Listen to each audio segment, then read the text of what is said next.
you need to take a pause, and it has to do with why do you do the things that you do? Where did you learn that from? And are you doing it because of something steeped in fact, or is something steeped in fear? Bringing that kind of next generation of catalysts into the conversation to say, you're allowed to make mistakes, you're allowed to break things, and just make it better, just learn from it and grow, as long as we are creating something that's awesome for our folks. Hi, I'm Tracy Lovejoy. And I'm Shannon Lucas. We are the co-CEOs of Catalyst Constellations, which is dedicated to empowering catalysts to create bold, powerful change in the world. This is our podcast, Move Fast, Break Shit, Burn Out, where we speak with Catalyst executives about ways to successfully lead transformation in large organizations. And we have two folks that not only can speak to it in their own work, but in working with others. Today, we have the hosts of the world-renowned Inclusive AF. I have to be careful not to say it because I will by accident. Inclusive AF podcast, as well as many other podcasts, I believe, given that there was a LinkedIn Live this morning. So we've got the VP of Talent Acquisition and DEIB at Textio, Jackye Clayton, and the Chief People Officer at WebPros, Katee Van Horn. And I'd love to have you both have the chance to tell your story as way of introduction. And so, Katee, I'm going to tap you first. Tell us about your journey, introduce yourselves, and help us see that catalyst inside of you through the years. Yeah. So Katee Van Horn, I think that my catalyst journey actually started at birth because I'm the youngest of 7 kids.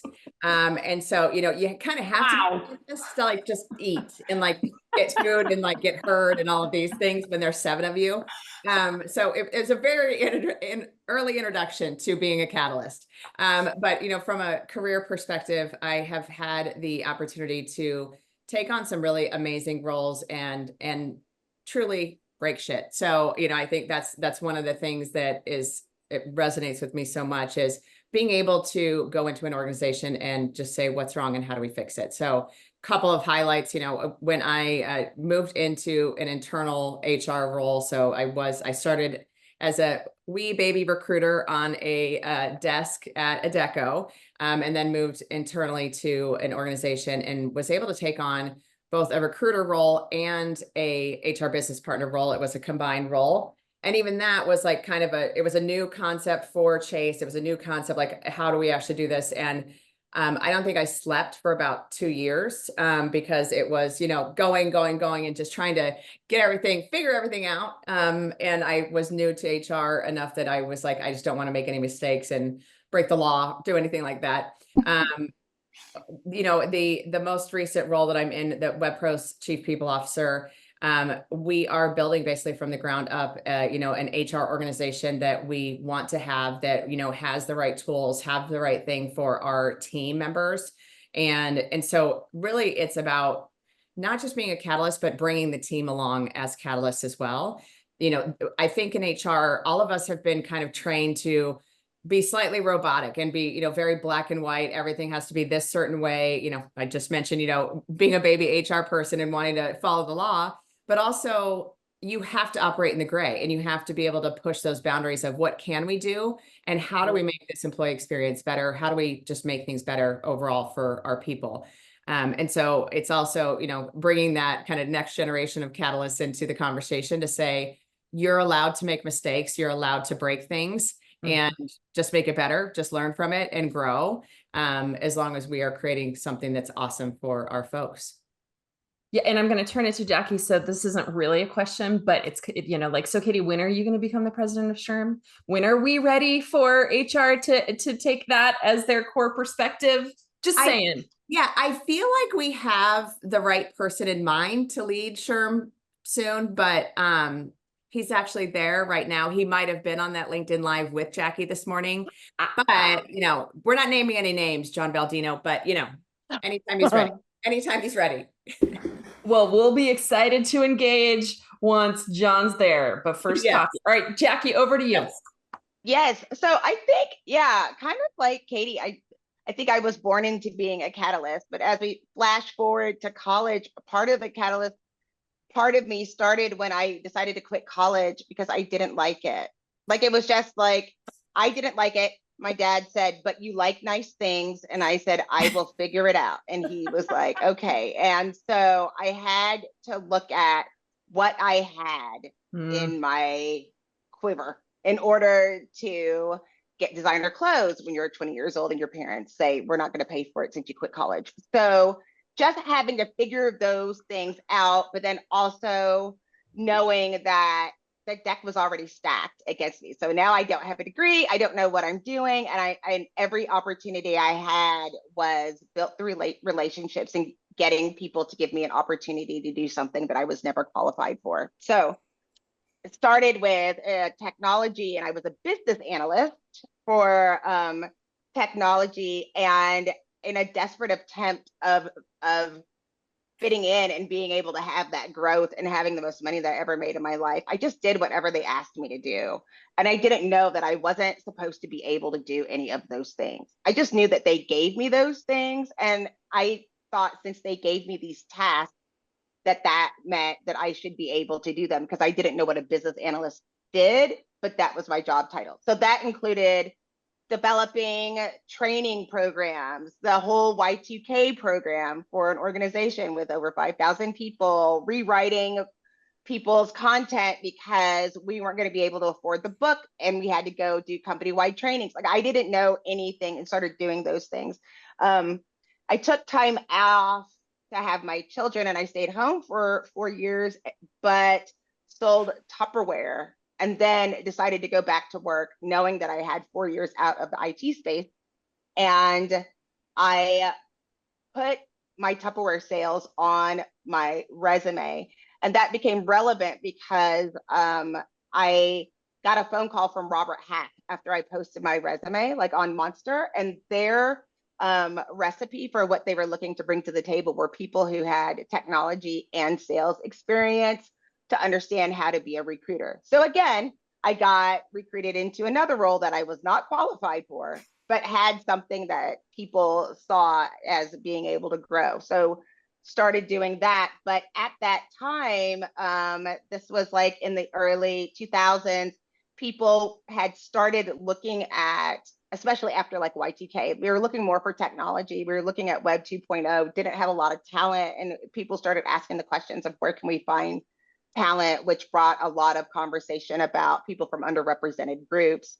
But the way that they wanted to do that and the way that they were being taught, they meaning experts in recruiting, that were showing new recruiters how to find that talent, were things like, oh, they had to have gone to an HBCU. And I just told you I was a college dropout. And then they were like, oh, or they're a part of sorority or fraternity, which obviously I wasn't part of those things. They would look at common surnames, and my name is Jacqueline. My maiden name is Jacqueline Forster, which is not a popular name. And my married name is Clayton. So all the ways that they were training, I was never going to be able to be found. So selfishly, originally it started so that I could get selected even without a degree, without a common surname with Black women or being in those organizations. But then figured out I started working hard and trying to develop those things. And so I felt like I didn't find the silver bullet, but I felt like I kind of came up with some solutions, but people were not making the hires, even though I was finding the people. So then it became, again, really writing, talking about it openly and getting validation from the internet, because I didn't know what I was doing. So then I got that validation and started writing, not knowing that it was permanent, the internet, and people were asking more things. And so I was sharing more opinions, and then kind of started writing more about it, discovering more about the technology, and then started working in the DEIB space and the talent acquisition space. And so for me personally, because of the journey, it's hard for me to separate those things. And so the majority of my most recent career has been very nuanced in inclusive talent acquisition for HR tech startups. Like, it's very niche. So I always say to 25 people, I'm an effing badass. And the rest of the world is like, you do what? You do what? What? Why? But it's very nuanced. And I think during that whole thing, it's been all about breaking things, figuring out and iterating in order to being able, and publishing my results to show that I know what you're thinking, I'm not qualified. I don't have my degree. I don't have this, but let me tell you what we did and let me show you the impact. And so that's kind of been the pattern throughout the years to bring me where I am today. I love it. Just, kind of hearing from both of you, what's wrong and how do I fix it? Breaking and iterating and publishing the impact. Two amazing bumper stickers for the Catalyst audience. So thank you. And clearly it's being woven into the stories you're telling us, but would love to hear from both of you. How do you relate to this concept of Catalyst and how does it support you in your executive roles today? And so Jackye, I'll tap you first this time. Yeah. So when I think about it, I feel like it goes against your natural, like what your body tells you, what your brain tells you, what you need to do moving forward in being a catalyst. It's going against the norm and bringing out the things that were needed. And so because of the DEIB work and studying into that, like what are your biases? What are the things that are coming up? I recognize when something's going to take me in a bad direction and that I need to turn around. And so it's like, okay, if that's happening to me, it's probably happening to everyone else. Why am I feeling these things? And so I started leaning in, learning to lean in to my brain, because it's either going to protect me or keep me from something great. And a majority of the time, it's keeping me from something great. And so I just want to started leaning into that. And I think that's what's happened at work. It's like trying to figure out why are we doing the things that we're doing. And so when I think that it's like, you need to take a pause, and it has to do with why do you do the things that you do? Where did you learn that from?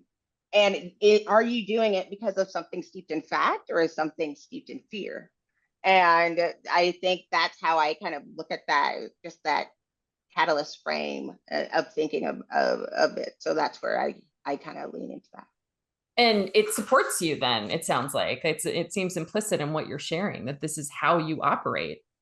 Yeah, I mean, I think that it was really not, I always say that the best gift I ever gave to myself was quitting college, because nobody told me how to do it and I had to figure it out. And I've always had I still feel that way.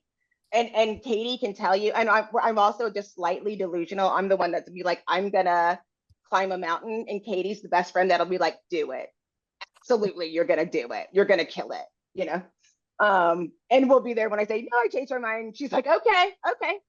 Whatever.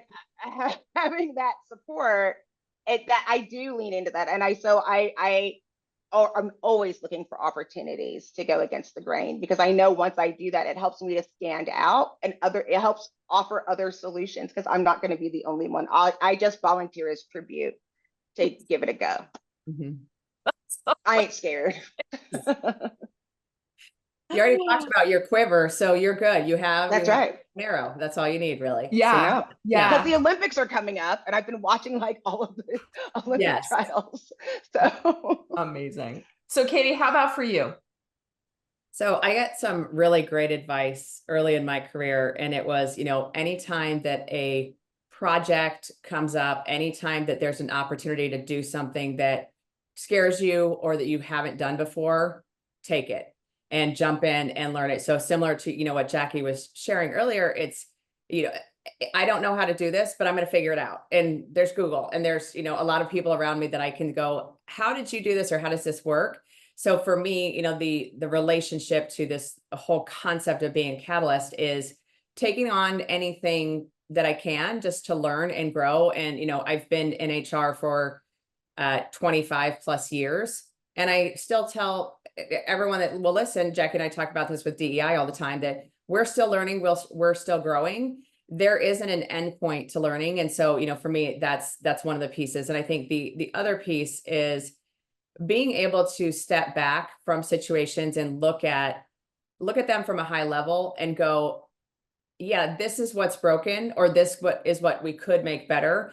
Even if it's working, is it working the best way that it could? And so, I was that person that was always on every review I had in my 20s. It was, she's very direct in her communication style. She's aggressive, all of those words that now we say, don't use those on your review forms, especially for women, but I was that person that got that feedback. So when I was at GoDaddy, I had the opportunity to work with some amazing, amazing women at the Claimant Institute, working on, how do you do a review process that is consistent and fair? How do you think about the language that's used in reviews? And, and we truly broke the way that we were doing the review process. And that was right around the time that everyone was saying, oh, we're throwing out the review period. And we're just going to, randomly select how we give out merit. And I was like, that's not, that won't work, but okay, go with that. Let me know when you come back to the dark side soon, just let me know. But it was one of those things that I was able to work with them and just listening to them, learning from them of how do we change things to make them better for marginalized groups, for women, and especially being in tech. I've been in a lot of rooms where I am the only woman in the room. And I also built a team that was absolutely freaking amazing. And, one of the women at one point, we were in a leadership meeting that was the top 250 people in the company, like leadership wise. And she sent me a text message and she said, there are only 2 Black people in this room. And it literally, it was a gut punch for me. And so it was one of those things that we have got to fix this. We have got to change this. How can we start to move this needle in a different way? So, I think for me, it's having people that are going to tell me the things that they see that are broken that maybe I just don't see or am not aware of because of my privilege or because of the way I'm looking at the world. Jackie's very good at this, telling me, as a white woman, can you please fix all of the things? And I try to do that. It works out well that I speak for all white women, but not really. You've left some off the list. Yeah, still have a list. yeah, absolutely. But having those people around you that also challenge you to say, how are you going to make this better? And it's not someone else's problem. It's you need to fix this, Katee. You need to fix this as a catalyst. What are you going to do? Yes. Amen. Being an anti-racist. Totally. Yeah, it's a good thing. Yeah. Okay, I'm going to go high and then I'm going to go low, because if you guys are just listening and you heard Jackie's stories about her fashion, what you are not witnessing are her amazing glasses that just exude coolness. So I just had to call that out. But now I want to take it. That's actually a tame, the pair that she has on today is actually pretty tame. So we've got multicolored, we've got ones that have crystals on it. We have all kinds of stuff. So yeah. I like a sparkle. Yes. Yeah. She'll show you. Yeah. I'm going to see Diana Ross tonight with a bunch of girls and everyone's like, what are you wearing? And I'm like, I'm wearing sparkles. Right. Glitter. That's what I'm wearing. All of them. Yes. All right. But now I want to go back down to kind of the tough part. Jackye, you're like, I took, the sort of an advice and something that you lived was being the standout, pursuing those things where you stand out and you took the risks. And you kind of said the same thing, Katee, which is take those learning opportunities, the challenges. There's, with all of our different backgrounds, there's this intersectionality of I was a woman who was always the only woman in the networking room, right? Network engineering. And the pressure to perform as establishing the credibility that maybe it was self-imposed, I don't know, but it was I always had to be better than. Mm-hmm. And so there's this, I'm wondering if you have advice, because, if you come from a marginalized group, that just gets amplified even more. You have to be more buttoned up. You have to have more right answers, all of this stuff. And then when you go and you take the things where you're not sure you can do it and the risk is higher, it can come with even more intense pressure. And so I'm just wondering if you have any advice for how you navigated that or how someone might navigate that kind of conundrum. I'll start. I think the biggest thing is trying to be transparent and have the conversation so you understand what the expectations are in advance. Because a lot of times people just make it up. They just make it up. Yeah, I will, I worked with Kieran, our former CEO here at Textio, and it was recently. And I think one of the funniest moments that we had, and we're friends, but one of the funniest moments we had, we were in a meeting and I was like, I think that he just called us stupid. And she was like, okay, I didn't hear the word stupid, so let's keep going. And then I was like, well, I don't know if he likes us. She was like, well, he didn't say he didn't like us. I was like, I don't like him. And she's like, okay, we're getting closer. It was talking through all of the things. And it was like, okay, let's talk about the real underlying issue that we're dealing with so we can be able to move forward. So it's like we can talk about all of the different things and putting on the pressure. Even when you gave the example, that was like you felt the pressure. Did anyone say if you don't do more, you're going to get fired? Or did you think that? And so I think one piece of advice that I would give that my dad told me, he was like, you're the brightest, shiniest penny. Don't ever give that away. You start at 70%, let your boss think that they helped develop you, that other 10%. You work your way into those things. Because if you give everything from the beginning, they're just going to expect more. And so give what you're comfortable with and what you're willing to give based on your conversation of what the job is. Tie into what the expectation is. Like, don't give it away for free. And so, because what happens is you set these expectations on yourself. If you're the one who always brings donuts on Friday, then you're going to lose friends if you don't bring donuts on Friday. If you never bring donuts, then you're just the person who never brings donuts and nobody cares, right? So a lot of times you set these things up for yourself. So be realistic, make sure once you're feeling that, get very clear on the expectation. Make sure that you're asking for transparency as you move along. Are we on the same page? Has anything changed since the last time I talked to you?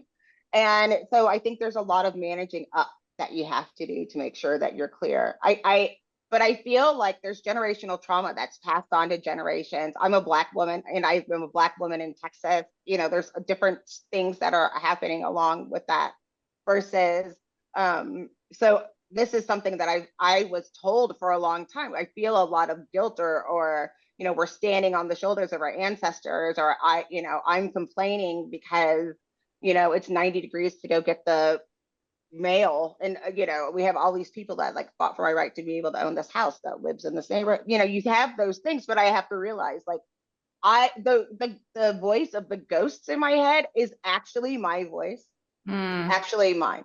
And so starting to know that you're doing a lot of that to yourself and give yourself grace. If you can imagine those things, you can also imagine that you're doing just fine and you're doing well and that people are going to support you. So just change the narrative as best you can. Self-compassion. Yes. Katee? You know, I think I'm going to go kind of in the opposite direction, because I think this is something that we hear over and over from folks from marginalized groups, is that I have to be better. I have to prove myself. I have to continue to show up in a different way. And so even, you know, simple things. I was at a conference a few weeks ago and we were talking about, oh, what pants are, like, you know, we had our t-shirts on, but it was like, what pants are you going to wear? And I was like, oh, I'm going to bring some like capris that have like, that are cutoffs. And then I was like, oh, wait, should I do that? Is that okay? Like, do you think I'm showing up okay? I was on a panel with 3 absolutely phenomenal women.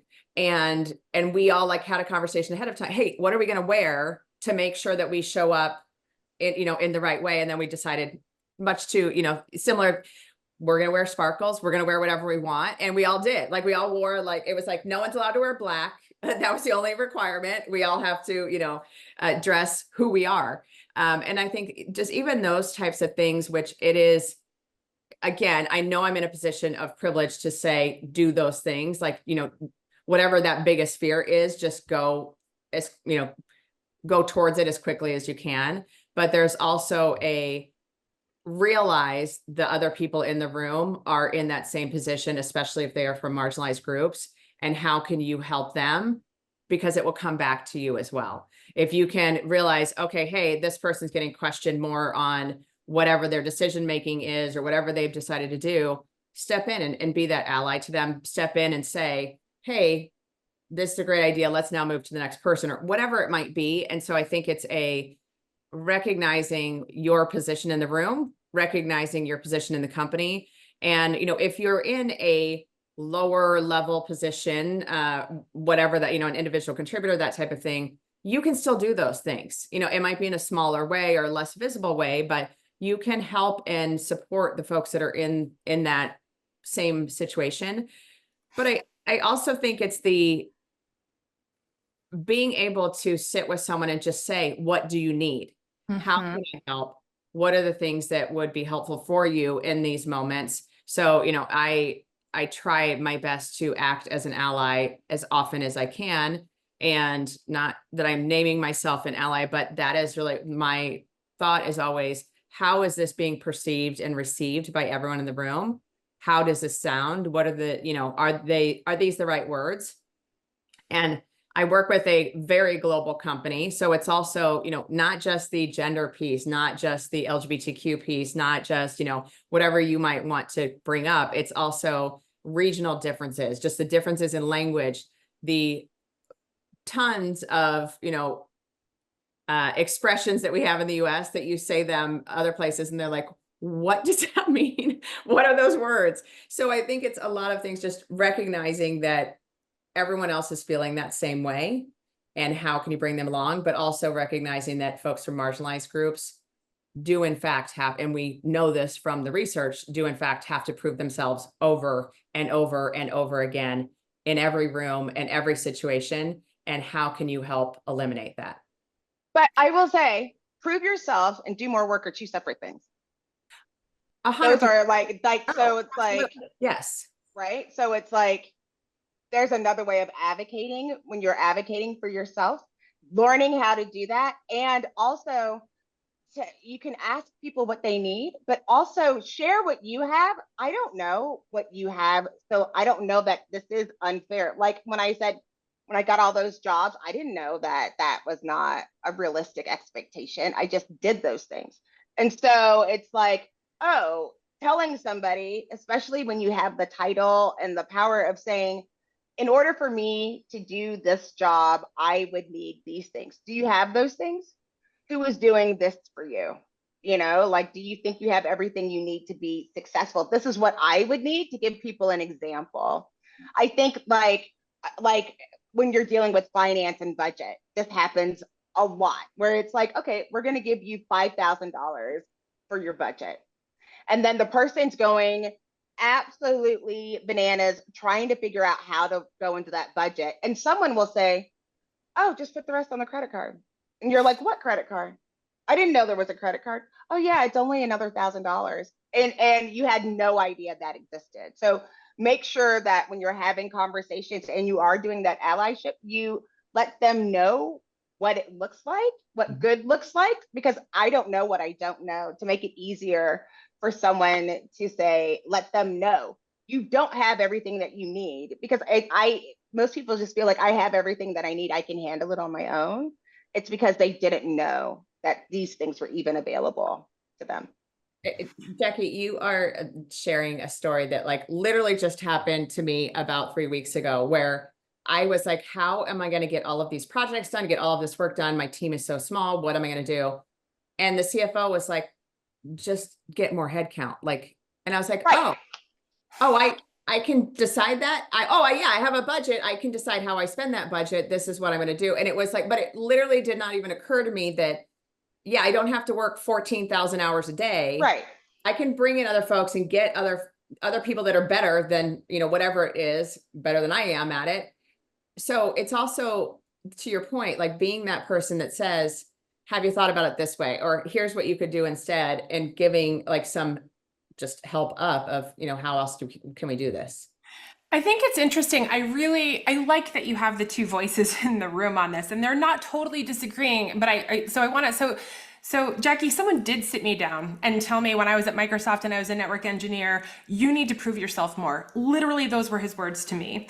And maybe I was too cocky, but I'm also just like, would he have sat a guy down in the same position who was just showing up at the table and offering their opinion? I'm not sure. And so fast forward years later, and this was right around the time that Lean In, and I was in the boardroom at Oracle, and I chose a seat not at the table, literally the metaphor for the whole thing. And you're like, did I do that to myself, or were there signals? And it's both, right? Signals were given to me, but I could have chosen at any moment. But I need allies and people who are pointing out what those places are where I'm holding myself back. And that's why I think this allyship conversation is so important, because it's also just having a great mentor, right? Or having the people that you were talking about, Katee, who are going to speak truth to, help to support you on your journey. All right. I want to pivot though, because there's this, so we have an executive mastermind for for Catalyst execs called the Catalyst Leadership Trust. And we just yesterday had this conversation. We had the chief diversity officer from Bitly come in to start the conversation. Out of the report that we did about supercharging the workforce this year, one of the key themes in terms of like creating inclusive and trusting environments is this backlash against DEI. And they put up this map of all of the places where bills have been put forward and laws have been put forward. And like, it was a gut punch going back to that word the first time I saw it. I was like, it's fucking intense. Like the intentionality about it is insane. And so I'm just wondering, like, you know, how do you help organizations not get stuck in the status quo when this is the amount of resistance that they're coming and still continue to make progress? Especially when we have the data that like more diverse and inclusive environments create better financial outcomes. Like, why do we still have to have that conversation? Ooh, okay. So I think the place that I would start is, around the data, but I think there's another piece to this, which is also this business case that we have all talked about for years and years. It's also just be a good human. Right, totally. Do we have to justify it with numbers? Seriously. Like we're seeing so many examples of the opposite of that around the country and throughout the world. So it's also that, like, just be a good human. But I think as we talk about diversity, as we talk about the backlash against diversity, Jackye and I are living it every day in our workplaces, where we have folks that are like, but why are we doing this? But why does it matter? But, you know, all of the questions. And I think I think not just Jackye and I think all of us are, it is trying to just meet people where they are and bring them along on the journey. I am very much you get more bees with honey type person. I am not going to try to defend to someone that is a racist, a homophobe, whatever, you know, whatever they might be. I'm not going to say, here's why you shouldn't be that. Because guess what? You're not going to win an argument on Facebook. You're not going to win an argument, you know, even in person a lot of times. So it is, okay, how can you actually meet them where they are and bring them along on the journey? And I can't tell you how many times I've had a classroom full of older white men, not to pick on older white men, but I'll start talking about some of the diversity pieces. And, you know, at first it's like, okay, yeah, HR is making us do this. Great. But then when you start kind of having, okay, this is where you are. This is why it matters to you, to your children, to your grandchildren, to the, you know, community at large. Those are some of the things. And, you know, we saw this in, you know, the last couple of elections, and I forget who the speaker was that I heard, but it was like, from a Republican standpoint, you don't talk about climate change. You talk about how do we preserve you know, our forests, how do you, and you have to go at it with different language and different ways. And so that kind of has always resonated with me, of like, how can we meet people where they are and bring them along? But it's also acknowledging that not everyone's going to come with you. Not everyone wants to be on the journey, and that is okay. And I think, you know, we are in this space right now that there's a lot going on. And, you know, I think we could have a very dark period coming. I think we're actually in that dark period in a lot of ways, but I also think it's because these holdouts of power are still in place, and they have to die at some point. They're very old, so they have to die soon, hopefully, you know, and then everything will be fine. Everything's fine. No, there's Katie's magic wand, wishing death on everybody. Yes. Yeah, sniper rifle works every time. No, I'm just kidding. You know, I truly, though, like, it is one of those things that I think even the folks that have been very resistant to some of this are starting to go, I need to actually make a change, or I need to do something differently, and finding whatever that piece is that will resonate with them to bring them along, I think is really important. So yeah, that would, yeah, I'll stop there. And I'm not really going to like kill anyone off, to be very clear. Secret Service, it's okay. It's okay. Yeah, everything's fine. Everything's totally fine. Love everyone. But when I think about it, like, I don't think people really are against diversity. I think what they're against is people getting some unfair advantage, even though white men, and I do mean all white men, have gotten an unfair advantage since the beginning of time within this country. Like, the battle, it's a cross between somebody getting something that's not fair and also against Black and brown people, gay people, people that don't fall within the norm. It is very strategic and on purpose. It's been like this since the beginning of time. This pushback this is not the first time that it's pushed back. And Right. just because we have a name for it right now, it's Yeah. always been against letting people from marginalized group, like giving people those opportunities, like equity just doesn't have a place because it seems unfair.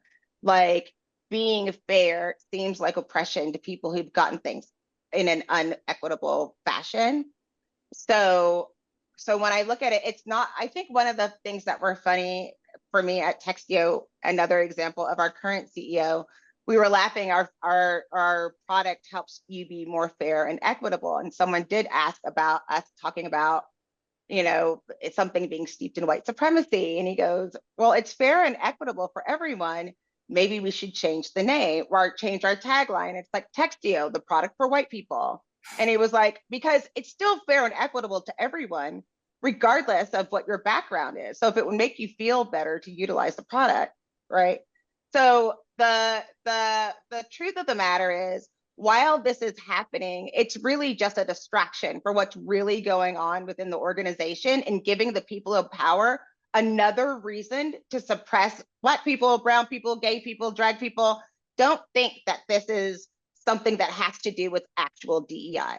It doesn't have to do with DEI because everybody will say they want a fair and inclusive workplace. They want to have the best talent for the job. They want everybody to feel like they can be themselves at work, as long as they're not gay, Muslim, a migrant, like all of those things. That's how it is. And it has been like that from the beginning of time. And so the way that you're not going to be able to get around that if we're talking about semantics. I think it is important to break it down of what you're actually trying to do and focus more on how are we making everybody feel like they belong and how are we including everyone to make sure that everybody is getting those fair shots and opportunity. And so I think that it's helpful to try to get towards fairness and trying to make sure that we're being fair and equitable to everyone, because they need, and being transparent with what's actually going on. I mean, part of the reason that we're in the situation, that we're in now is because of full perception. I mean, we've had a past president who's actually suppressed like poor white people and has done like the worst damage to white people in this country being voted for, even though they're like an actual felon, because they gave the perception that I'm on your side. And we can say that it's against Black people, but really what we have to do is dismantle this unfair power and getting it back to what we need to do. And so we are not going to do that in unconscious bias training. But so it's bigger than that. But if we can make sure that we have the right language, that we're talking about the right things that we can implement, that everyone can, like I would say, air quote, common sense types of things, and giving people the language so that they can recognize what fairness looks like, then you will have more people on your side. I think it's important, can I just reiterate, like, it's about power. So right. Exactly like that is really what it's about, is, keeping power away from others so that I can be in power. But it's also about, again, the storylines of I'm on your side, othering people, all of these things is about power. But it's also, if our past president was anything, he's a professional gaslighter and does an extremely good job at telling a story that for whatever reason people believe. And it's like, no, but here's the data to say that that's not true. No, what he said is right. What he said is accurate. And I think that's also part of it, is we have been, as women, Black and brown people, all of the different groups that have been marginalized and continue to be marginalized. There is such a gaslighting of what is happening, what's going on. And it's, oh, but I'm doing this in your best interest. Oh, I'm doing this for you. And no, you're not. One theme I hear, so connecting sort of the two themes is, from Katee, it's like meeting people where they are. And from Jackye, you're like, and combining that with a level of transparency, which is sort of where you just ended, Katee. And I mean, we don't have a lot of time, but like the equity versus equality conversation. And it's like, this is the emotional labor that I really struggle with on some of these, whatever the change is. Like if you're the one who wants the change, you have to meet them where they are. But also like the recognition of their perception of losing something, right? If you look at the equality versus equity, it does change a little bit, but like, that's not wrong. That's actually fair. But how do you meet people where they are with that sense of loss and then fear potentially? We can judge that if we want, but that's just true. And I think, this is the hard conversations around change in general, but particularly this kind is like, we should have seen some of those outcomes coming and we weren't listening, Right. So I want to thank you ladies for getting real in the shit with us, because that felt a little cathartic for me, honestly. And I would love to continue the conversation with you. Sure. Anytime. Yes. Anytime. Well, as we wrap up, we'll go lighter weight to hear from both of you about your favorite catalyst, alive or dead, past, present, how they inspire you, why they stand out. Okay. Off the top of my head, just someone that stands out for me pretty much every single day is a very dear friend of mine, Angela Huey. She's the leader of a group called One Community AZ, and they're a LGBTQ group. And she started what's called the Equality Pledge. And it was working with businesses in Arizona to have them basically say, we know that in a lot of states in the US, housing, employment can still be a hard thing for folks in the LGBT community, and people can be discriminated against unless there is an ordinance in place, that type of thing. And so she decided to work with the businesses to say, can you say that you will not make hiring decisions, discriminate against folks in your hiring practices, but also in, for housing, for all of these different things. And she's built this coalition that is absolutely amazing. And she's also one of those people that it can be the hardest news day. And, as you said, in Arizona, we have had very hard news over the years on, a lot of different things. And she is always positive and always wanting, hey, let's just go have a cup of coffee. And again, meeting people where they are, but so dynamic and so able to bring change and think of different ways to bring change. It's not just hey, this is what this other group is doing, so we're going to do it too. It's coming up with new ideas, coming up with how can we do this better? How can we bring groups that maybe haven't been a part of the conversation along? And then also, she's done a phenomenal job of creating a coalition within different LGBTQ groups in Arizona, so that they're all working together now, not against each other. And so I think like people like that's who I want to be around. That's who I want to talk to.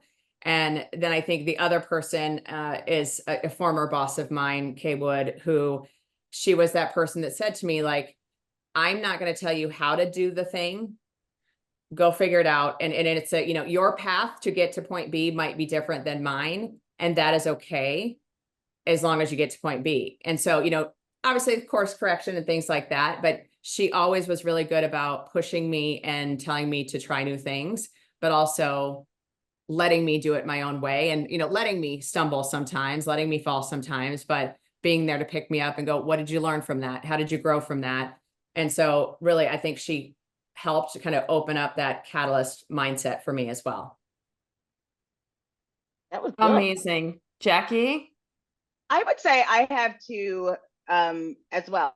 One would be Belvery Ross, is a former boss that I worked to that gave me all the opportunities in the world, and started with that. Like, I'm still friends with her. I mean, she's also the person like who went to Bank of America and put $1,000 in the bank when I got my first house. Like, all of those types of things. And I'm still kind of low key scared of her, because I'm like, oh, she always pushed me to be better. And it was always what I needed when I needed it, even though maybe I didn't feel like it. And it changed my life. And another one would be Christine Comerford, was a huge catalyst for me. She wrote a book called Rules for Renegades. Some people love it, some people hated it. For me, I appreciate it because it just kind of went, she has a very interesting path similar to mine where it was a little bit all over the place and how she was able to be successful. And after I read that book years and years and years ago, I knew that there was a chance that I could actually do this and be successful with what I had. And it taught me about how to network and do all of those things.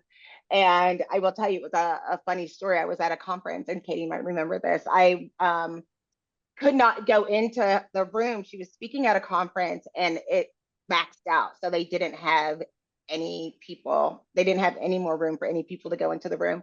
But I knew she was having a book signing. And so I waited outside. So I was first in line for the book signing. And when I went up to her and I told her that, like, the impact that it had in my life and the impact it had in my career, and she did something that stays with me. And she said, you know, I was wondering who I was writing this book for. It was for you.